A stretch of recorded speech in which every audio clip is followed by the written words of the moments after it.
Hamı həyatında ən azı bir dəfə pis, zalım, ədalətsiz və əxlaqsız insanlarla qarşılaşıb. Şəxsi həyatımızda qarşılaşdığımız xəyanətləri, haqsızlıqları bir kənara qoysaq belə, bəşəriyyət tarixi bütövlükdə bu qəddarlığın səhnəsidir.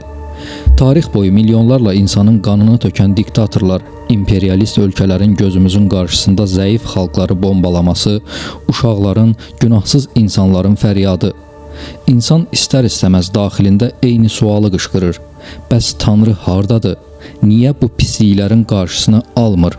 Bəli, əgər siz araşdırmağı, sorğulamağı sevməyən, hətta mənsub olduğu dinin kitabını belə bircə dəfə oxumamış bir müsəlmansınızsa və ya hər hansı digər dinin nümayəndəsisinizsə, bu suallara özünüzdən daha dindar və bilikli hesab etdiyiniz insanlardan eşitdiyiniz hazır cavablarınız var. Məsələn, Allah belə məsləhət görür, onun bildiyini biz bilmərik.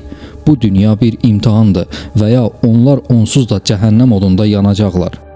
Məsələ orasındadır ki, düşünən, şuurlu insan üçün bu sualların cavabı bu qədər bəsit deyil. Əgər Tanrı mütləq güc sahibidirsə və eyni zamanda mütləq xeyirxahdırsa, bu qədər ağrı acıya necə göz yuma bilir? Gəlin bu mövzunu tarixi, fəlsəfi və insan psixologiyasının dərin qatlarına enərək birlikdə araşdıraq.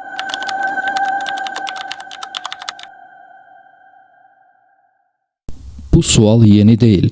İnsanlıq sivilizasiyasının formalaşdığı dövrlərdən bəri fəlsəfə bu dilemmanın ətrafında fırlanır. Bu barədə ən kəskin və bugünə qədər hələ də tam cavablandırıla bilməyən ən məşhur fəlsəfi təsviri antik Yunan filosofu Epikür vermişdi. Onun irəli sürdüyü və tarixdə Epikür paradoksu kimi qalan məntiq zənciri Tanrının təbiəti və şər arasındakı ziddiyyəti belə xülasə edir. Tanrı pisliyi yox etmək istəyir, amma gücü çatmırsa, deməli o hər şeyə gücü yetən deyil. Yox, əgər gücü çatır, amma pisliyi yox etmək istəmirsə, deməli şərin tərəfdarıdır. Həm gücü çatır, həm də yox etməyə çalışırsa, bəs onda bu qədər pislik hardan qaynaqlanır? Nə gücü çatır, nə də yox etmək istəyir, onda ona niyə Tanrı deyirik? Epikürün bizi çıxılmaz döngüyə salan sualından sonra daha fundamental bir sualla qarşı-qarşıya qalırıq. Ümumiyyətlə pislik nədir? İnsanlıq var olduğu gündən bəri bu suala cavab axtarıb. Çünki ətrafımızda gördüyümüz qəddarlıqla baş edə bilmək üçün ilk növbədə onun nə olduğunu anlamaq məcburiyyətində idik. Tarix boyu fərqli mədəniyyətlər, fəlsəfələr və dinlər pisliyi əsasən 3 sadə yolla izah etməyə çalışıblar. Bilməmək, balans və böyük savaş. Gəlin bu 3 fərqli pəncərədən bəşəriyyətin ortaq ağrısına baxaq. 1. Pislik bizim içimizdədir. Buddizm yanaşması. Uzaq şərq təfəkküründə, xüsusən buddizmdə bizim anladığımız mənada buynuzlu, qorxunc və mütləq bir pis olan şeytan fiquru yoxdur. Burada pislik xarici bir qüvvə deyil, insanın daxili aləminin naqisliyidir. Buddizmə görə pisliyin kökündə 3 sadə səbəb dayanır: cahillik, hərislik və nifrət. Bu fəlsəfəyə görə dünyada müstəqil bir pislik yoxdur. Necə ki, işığın olmadığı yerə sadəcə qaranlıq deyirik, yəni qaranlıq ayrıca bir maddə deyil, sadəcə işığın yoxluğudur, xeyrin və şuurun olmadığı boşluğa da pislik deyirik. Bir insan zalımlıq edirsə, bu onun daxilən kör olmasından, həqiqəti dərk edə bilməməsindən qaynaqlanır. Budda öz təlimində bunu belə xülasə edirdi. Dünyadakı bütün pisliklər daxili cəhalətdən doğur. İnsanlar kör olduqları üçün bir-birlərinə zərər verirlər. Çünki hamımızın eyni bütövün bir parçası olduğunu görə bilmirlər. 2. Pislik kainatın ayrılmaz parçasıdır. Qədim balans fəlsəfəsi. Bəzi qədim fəlsəfələr isə pisliyin yox edilməli bir şey olmadığını, əksinə, kainatın nizamı üçün mütləq lazım olduğunu müdafiə edirdilər. Bunun ən bariz nümunəsini qədim Çinin Yin-Yang fəlsəfəsində və qədim tariximizlə bağlı olan zərdüştlükdə görürük. Yin-Yang fəlsəfəsinə görə dünya ziddiyyətlərin harmoniyası üzərində qurulub. Ağın içində qara, qaranın içində ağ var. Pislik olmasa yaxşılığın nə olduğunu heç vaxt bilmərik. Zülm varsa ədalət məna qazanır. Pislik burada qorxulu bir lənət deyil, təbiətin qaçılmaz qanunudur. Zərdüştlük isə bu balansı biraz daha dramatikləşdirərək onu kosmik bir müharibəyə çevirdi. Bu inanca görə kainat mütləq xeyri təmsil edən Hörmüzd ilə mütləq şəri təmsil edən Əhrimən arasındakı amansız döyüş meydanıdır. Yəni dünyada gecə və gündüz necə vuruşursa, xeyir və şər də elə vuruşur. Avestada buyurulur: həqiqətən o iki başlanğıc ruh əzəldən əkiz kimi mövcuddurlar. Onların biri xeyirdir, digəri isə şər. Ağıllı olanlar xeyri seçir, nadanlar isə yox. 3. Pislik ilahiyə üsyan edən bir şəxsdir. Monoteist dinlər və şeytan. Bizim cəmiyyətin də mənsub olduğu təkallahlı dinlər, İudaizm, Xristianlıq və İslam isə pisliyin mənbəyini insandan fərqli, şuurlu və canlı bir personajda, yəni şeytan fiqurunda konkretləşdirdi. Bu dinlərdə pislik sadəcə bir boşluq və ya təbii balans deyil. Pislik ilahi nizama qarşı çıxan, yaradana üsyan edən azğın bir iradədir. Şeytan insanı yoldan çıxarmağa, ona pis işləri yaxşı göstərməyə and içmiş bir varlıqdır. Məsələn, Qurani Kərimdə şeytanın dilindən bu üsyan və tələb belə ifadə olunur: sən məni azdırdığın üçün mən də sənin düz yolunun üstündə oturub onları, insanları güdəcəm. Sonra onların qarşılarından, arxalarından, sağlarından və sollarından gələcəm. Bu yanaşmada Tanrı pisliyi birbaşa yaratmır. Şeytan vəsvəsə verir, insan isə öz azad iradəsi ilə o vəsvəsəyə uyub zalımlıq edir. Yəni məsuliyyət insanın öz üzərindədir. Buddizmin pislik insanın öz cəhalətidir yanaşmasında və ya yin-yang fəlsəfəsinin pislik təbiətin balansıdır formulasında məntiqi bir ziddiyyət yoxdur. Bu təlimlər onsuz da bizə ideal, nağılvari bir dünya vəd etmir. Onlar reallığı olduğu kimi qəbul edir, dünyanın sərt, pisliyin isə bu sərtliyin bir parçası olduğunu etiraf edirlər. Lakin təkallahlı dinlərin ortaya qoyduğu Tanrı təsvirində vəziyyət tamamilə dəyişir və böyük bir təzad yaranır. Çünki bu dinlər bizə hər şeyə gücü yetən, hər şeyi görən, mütləq ədalətli və sonsuz mərhəmət sahibi olan bir yaradan təqdim edir. Baxın, agnostik düşüncənin ən çox ilişib qaldığı və dinlərin cavab verməkdə çətinlik çəkdiyi düyün nöqtəsi buradadır. Əgər Tanrı bu qədər sevgi dolu və güclüdürsə, niyə daha yaxşı, daha ədalətli bir dünya yaratmayıb? İslam fəlsəfəsi tarixində bu suala ən böyük və ən səs-küylü cavabı məşhur mütəfəkkir İmam Qəzali verməyə çalışıb. Qəzali fəlsəfə tarixinə düşən və əsrlərlə müzakirə edilən belə bir iddia irəli sürmüşdü. Mövcud olan bu kainatdan daha gözəli, daha mükəmməli və daha nizamlısı daxilən mümkün deyil. Tanrı yarada biləcəyi ən mükəmməl dünyanı yaradıb. Fəlsəfədə buna optimizm nəzəriyyəsi deyilir. Bu məntiqə görə biz dünyadakı bəzi şeyləri pislik və ya səhv kimi görə bilərik, amma böyük rəsmdə hər şey öz yerindədir və mükəmməldir. Qəzaliyə görə Tanrının yaratdığı bu sistem müzakirə belə edilə bilməz. Yaxşı, gəlin Qəzalinin bu iddiasını masaya qoyaq və ətrafımıza baxaq. Əgər bu dünya Tanrının yarada biləcəyi ən mükəmməl versiyadırsa, onda qarşılaşdığımız bu qədər xətanı, səhvi və ədalətsizliyi hara qoyaq? Biz hansı mükəmməllikdən danışırıq? Bir tərəfdə min bir fırıldaqla, insanların haqqını oğurlayaraq, milyonlarla insanın qanına susuyaraq, ömrünün sonuna qədər eyş-işrət, sağlamlıq və kef içində yaşayan zalimlar var. Digər tərəfdə isə hələ günahın nə olduğunu belə bilməyən, acından ölən, amansız xəstəliklərin pəncəsində qıvrılan, bombalar altında parçalanan günahsız körpələr var. Düşünən insan soruşmaya bilmir. Günahsız bir uşağın ağrılar içində can verməsi hansı böyük nizamın və ya mükəmməlliyin parçası ola bilər? Əgər mütləq ədalət budursa, onda ədalətsizlik nədir? İngilis filosofu David Hume bu mənzərəni görərək dinlərin Tanrı inancını çox sadə cümlələrlə belə sarsıdırdı. Tanrı pisliyin qarşısını almaq istəyir, amma bacarmır, onda o acizdir. Bacarır, amma istəmir, onda o qəddar və bədxahdır. Həm bacarır, həm də istəyir, onda bu pisliklər hardan gəlir? Burada məntiq bizi çox ağır bir nəticəyə aparıb çıxarır. Əgər İmam Qəzalinin dediyi kimi Tanrının yarada bildiyi maksimum mükəmməl dünya budursa və bu dünyanın içi bu qədər qan, gözyaşı, haqsızlıq və nöqsanla doludursa, deməli Tanrının gücü bura qədərdir. Onun gücünün həddi budur. Amma bu bərabərlik dinlərin iddiası ilə tamamilə ziddiyyət təşkil edir. Çünki maksimal gücü olan, nöqsanlı bir dünya yaradan bir varlıq dinlərin iddia etdiyi kimi hər şeyə qadir, nöqsansız və mütləq mükəmməl ola bilməz.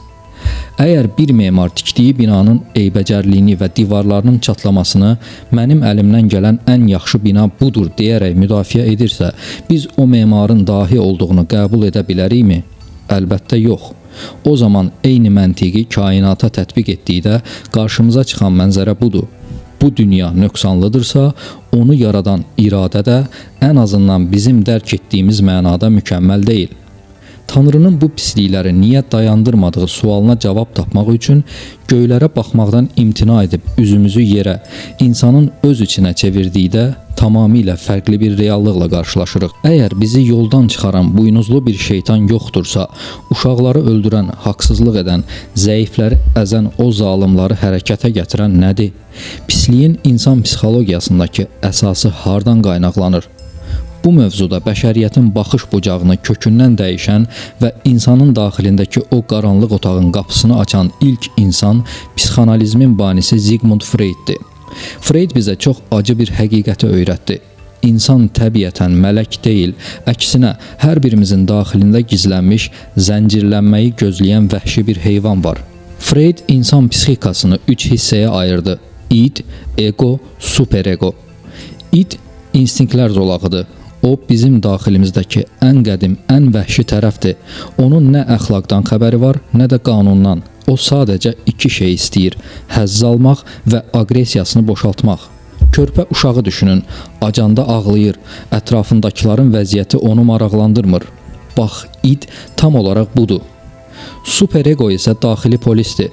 Atamızdan, anamızdan, dindən və cəmiyyətdən öyrəndiyimiz qaydalardır.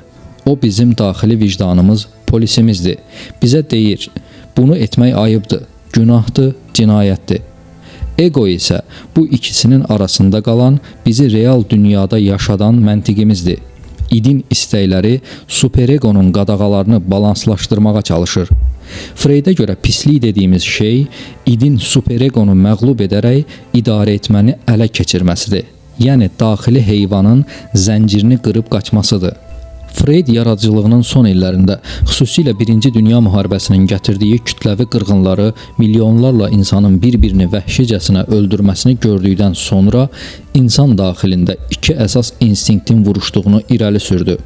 Eros, həyat sevgi instinkti və Thanatos, ölüm məhv etmək instinkti. Bəli, Freud deyirdi ki, insanda sadəcə yaşamaq yox, həm də məhv etmək biologiyası var. Biz daxilimizdə yığılan o qəzəbi, aqressiyanı və dağıdıcı enerjini xaricə püskürtmək istəyirik. Freud bu barədə yazırdı.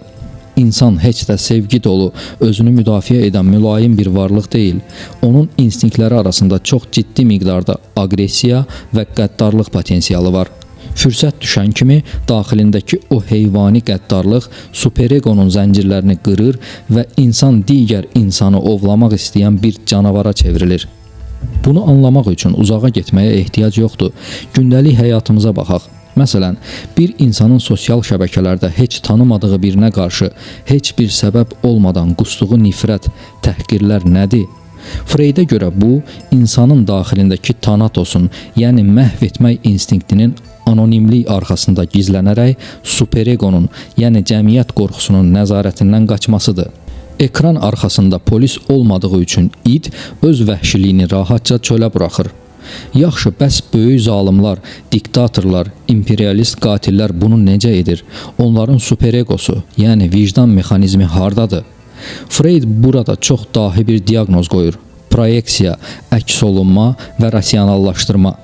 Zalim insan daxilindəki o qorxunc məhv etmək arzusunu təmizə çıxarmaq üçün özünə ideoloji bəhanələr uydurur.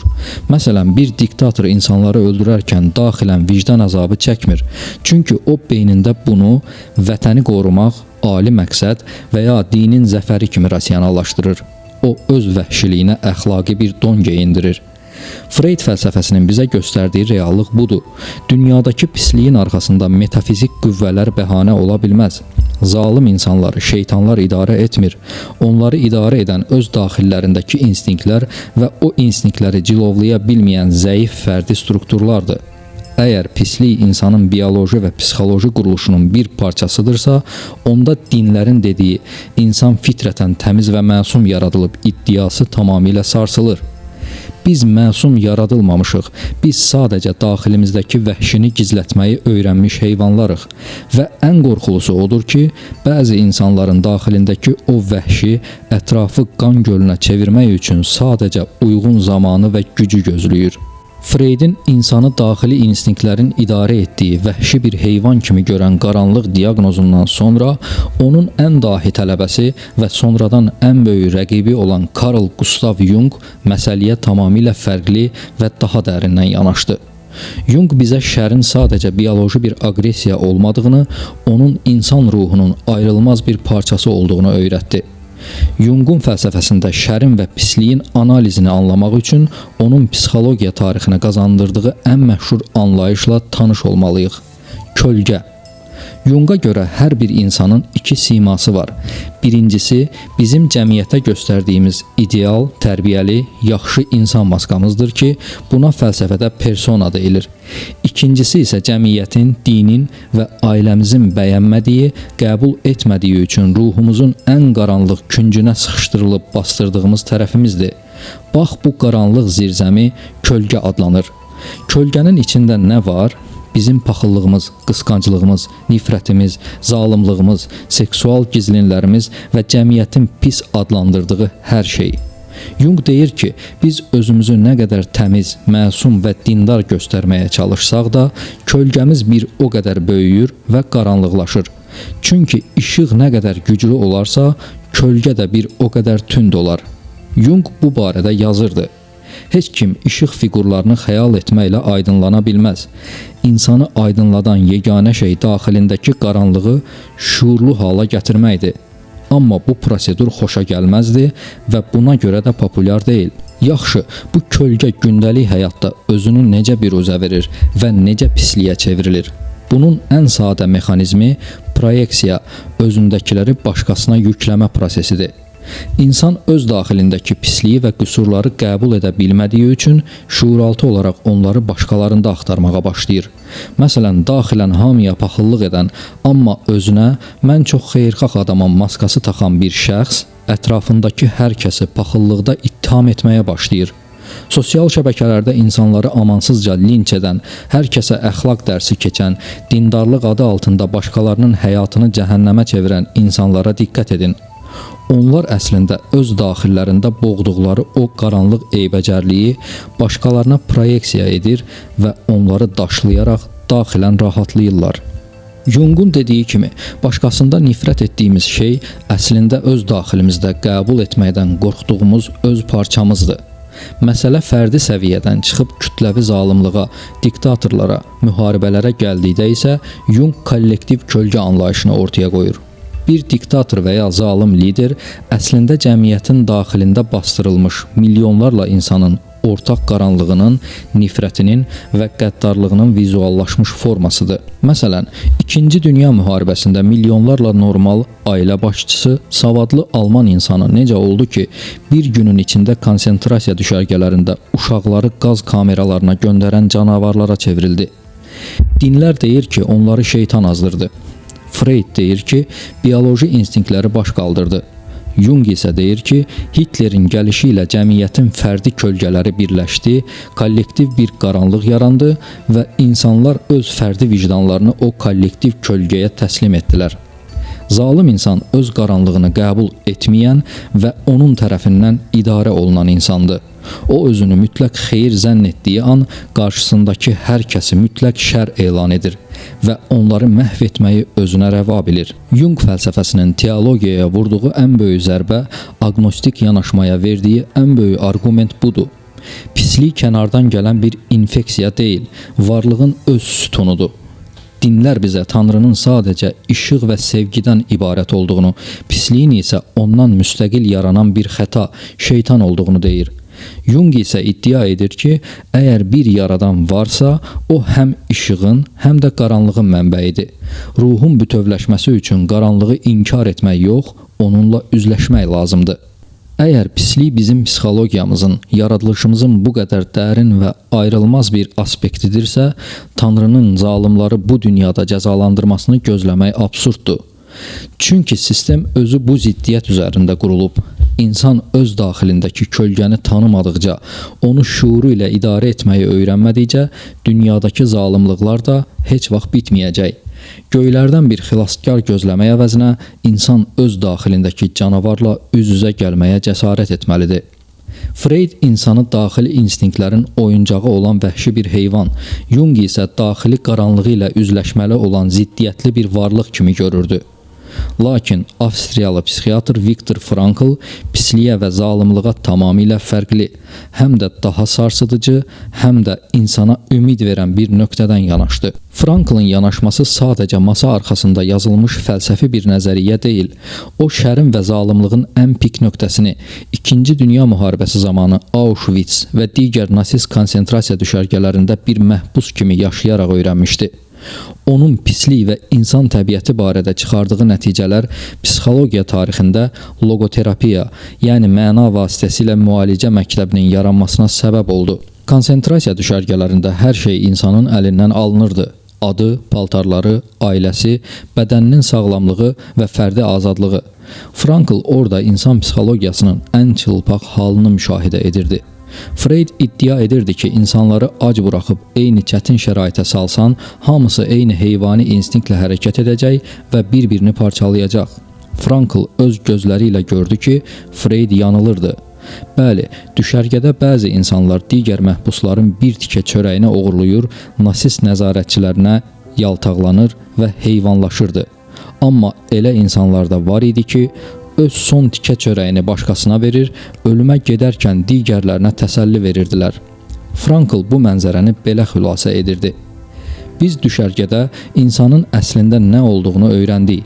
İnsan Auschwitz'in qaz kameralarını ixtira edən varlıqdır. Amma həm də o qaz kameralarına başı dik, dodaqlarına dua ilə daxil olan varlıqdır. Frankla görə dünyadakı şərin, qəddarlığın və daxili boşluğun fundamental səbəbi məna böhranı adlanır. İnsan həyatının ali məqsədini, daxili mənasını itirdikdə onun ruhunda böyük bir boşluq yaranır. Bu boşluq isə tez bir zamanda aqressiya, güc həvəsi və zalımlıqla dolur. Nasist düşərgələrindəki o qəddar nəzarətçilər niyə günahsız insanlara işgəncə verməkdən zövq alırdılar? Çünki onlar fərdi olaraq öz həyatlarının mənasını itirmiş, kör-körənə bir ideologiyaya kölə olmuşdular. Öz daxili boşluqlarını başqaları üzərində mütləq güc tətbiq edərək yatırmağa çalışırdılar. Frankl göstərirdi ki, bir insan öz həyatına dəyərli bir məna tapa bilmədikdə, daxilindəki aqressiyanı çölə püskürtməyə meyilli olur. Bunu anlamaq üçün bu günümüzə baxaq. Niyə bəzi insanlar iş yerində, ailədə və ya küçədə özündən zəif olanı əzməyə, ona pislik etməyə çalışır? Çünki daxilən xoşbəxt olmayan, həyatında heç bir ali məqsədi və yaradıcı mənası olmayan insan güc tətbiq etmək vasitəsilə öz varlığını sübut etmək istəyir. Pislik, daxili zəifliyin və mənasızlığın səs-küylü maskasıdır. Franklın bizə ötürdüyü ən böyük dərs isə budur. Ətrafımızda nə qədər zalımlıq, pislik və amansız şərait olursa olsun, insanın daxilində həmişə bir seçim imkanı qalır. Nasistlər onun bədənini zəncirləyə bilsələr də, onun daxili seçiminə toxuna bilmirdilər. O yazırdı, insanın əlindən hər şeyini almaq olar, bircə şeydən başqa, insanın sonuncu azadlığı. Hər hansı bir şəraitdə öz daxili münasibətini seçmək, öz yolunu seçmək hüququ. Tanrı varsa niyə zalimları cəzalandırmır sualına Franklın təcrübəsi tamamilə fərqli bir cavab verir. Göylərdən gəlib zalimların əlini tutacaq və ya bizi xilas edəcək bir gücü gözləmək məsuliyyətdən qaçmaqdır. Frankla görə həyat bizdən məna gözləmir. Əksinə, həyat bizə suallar verir və biz öz hərəkətlərimizlə o sualları cavablandırmalıyıq. Dünyada pisliyin olması Tanrının deyil, insanın problemidir. Əgər bəşəriyyət Auschwitz kimi qorxunc bir qırğını törədə bilirsə və digər tərəfdən buna qarşı ləyaqətlə dirənirsə, deməli seçim tamamilə bizim çiyinlərimizdədir. Zalimlar bu dünyada göylərdən gələn bir şimşəklə cəzalandırılmır. Çünki bu dünya bir kukla teatrı deyil. Pisliyi də, yaxşılığı da var edən insanın daxili seçimləridir.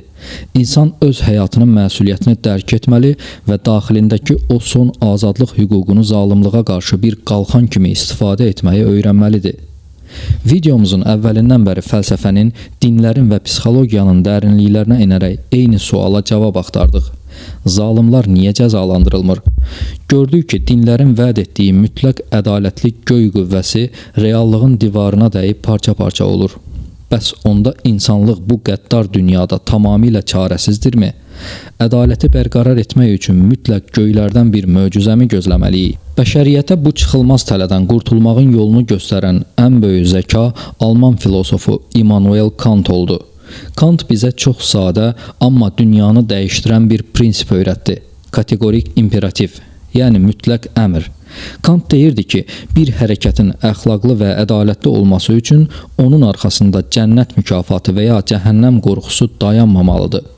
İnsan bir işi sadəcə o iş özlüyündə doğru olduğu üçün, yəni vəzifə borcu olaraq etməlidir. Onun məşhur formulası belə idi. Elə hərəkət et ki, sənin hərəkətlərinin qaydası hamı üçün bir qanuna çevrilə bilsin. Gündəlik həyatdan bir nümunə çəkək. Əgər siz qırmızı işıqda piyadaya yol verirsinizsə və bunu sadəcə Allah mənə savab yazsın, cəhənnəmdə yanmayım deyə edirsinizsə, Kantın gözündə bu əxlaqlı hərəkət deyil. Bu sadəcə mənfəət güdməkdir.